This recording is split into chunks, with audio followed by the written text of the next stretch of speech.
Hey guys, I'm gonna do a video on the charging system on these old Dodge vans. This is a 86, 85 or 86. It's the same thing. So when I got this van, it wouldn't charge. Let me open the hood. And Dodge, these were the weird years for Dodge, because they came with this little 60 amp alternator that requires an external voltage regulator. So what a regulator does, I'm sure you guys are on here, you already know, you're pre-mechanics or have experience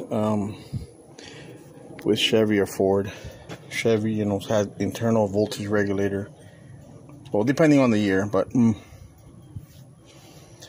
Ford makes alternators pretty simple as well. They got that.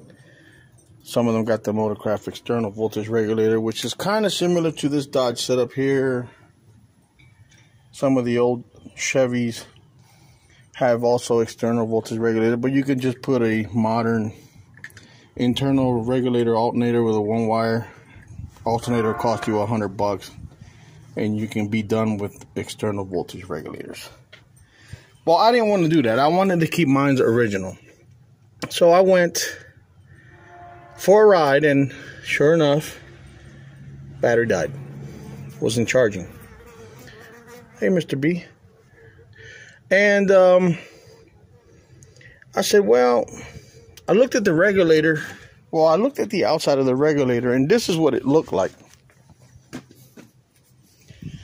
It looked pretty new. I mean, if you look at this thing,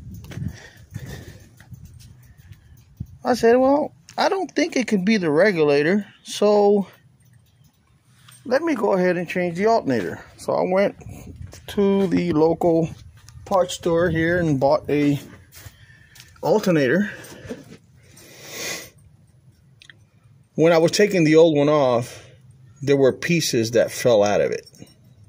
When I flipped it backwards, the diodes in the back fell out. So I said, okay, I hit the nail on the head.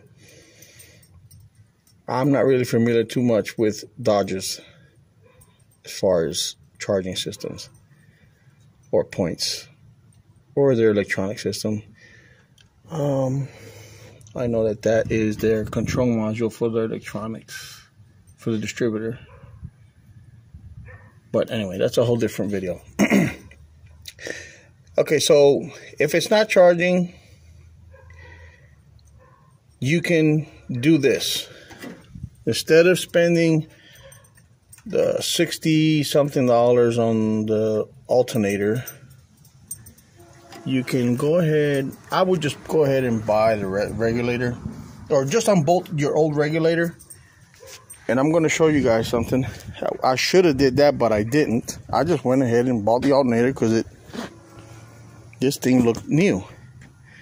Well, if I would have took this off, well, my alternator was bad because it was in pieces. But most of you guys, your alternator won't be like mine, because that van's set for 11 years. Look at the back of this thing. Yeah. Had I seen that, I would have bought it. Well, in a regular case scenario, I would have bought this and I would have been fine. It's melted, burnt up pretty good. Well, anyway, in my case, I went and bought the alternator first. Still didn't charge. Somebody told me about a hack where you can take the plug off the regulator, which is that, this is the new one. They said you could take the plug off the regulator, put a jumper wire, and it'll charge enough for you to get home, but it's not recommended for long hauls. So I did that. Nothing. Voltage was still at 12.68.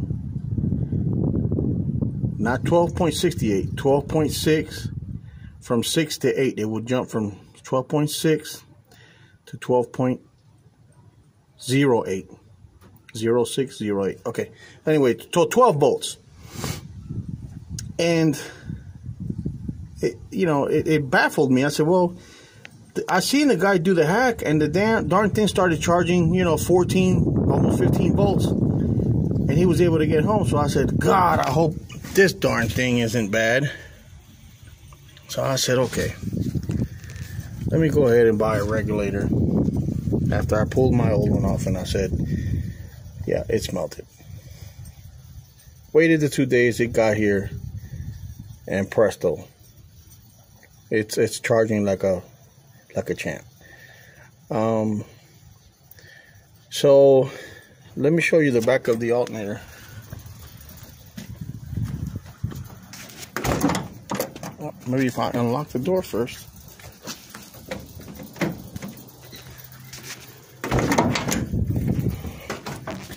That's what the back of the alternator looks like. So basically, guys, if you got 12 volts to this, 12 volts here, and 12 volts there, your alternator is perfectly fine. If you're missing voltage in any of those three while it's running, start it up and check the voltage. It might change, because at this plug here, I had 12.20 volts, and at these it was at 12 flat, but it had voltage. I checked my old one before I took it off. I had 12 volts here, nothing here, nothing there. 12 volts here, nothing here, I think it was. Anyway, so, if you're missing voltage on one of those two plugs, most likely, you're going to have to buy an alternator. So, then somebody told me there's a resistor. Well, yes, there is a resistor. It's right here.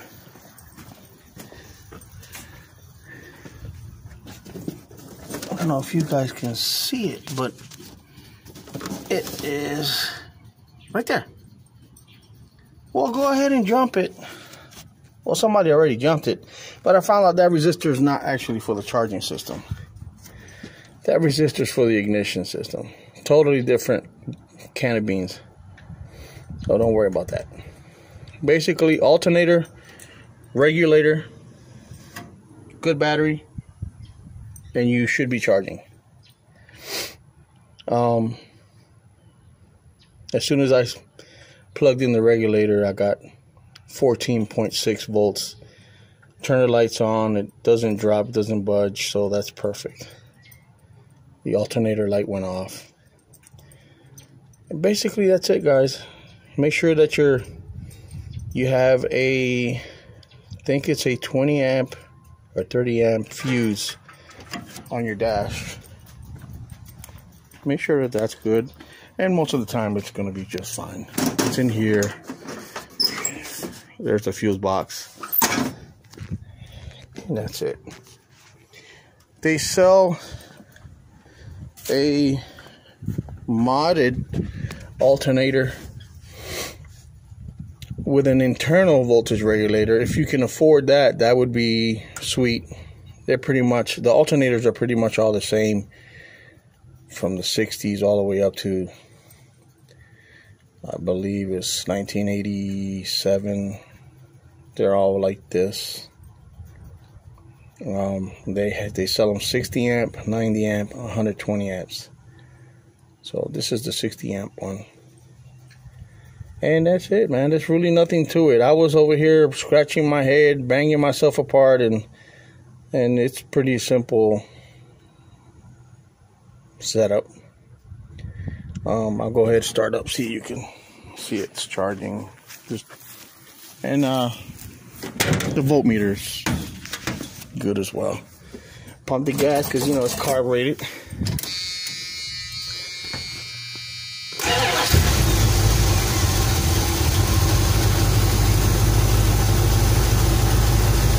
When you first start up, it's a little high because it likes to arc up probably around to 15 volts, and then it calms down. We'll put a voltage. We'll put a meter on here.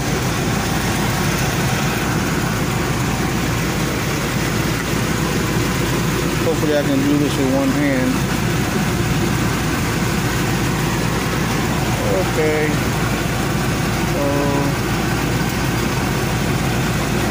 Perfect. You can't get no better than that.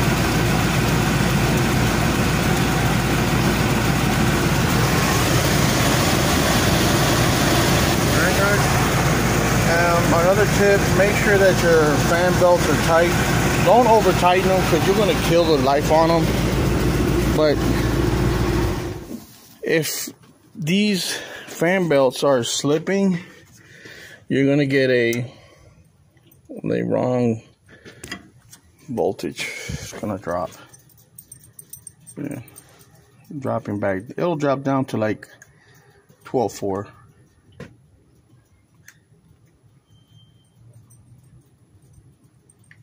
It'll keep dropping. Anyway, there it is. Very simple.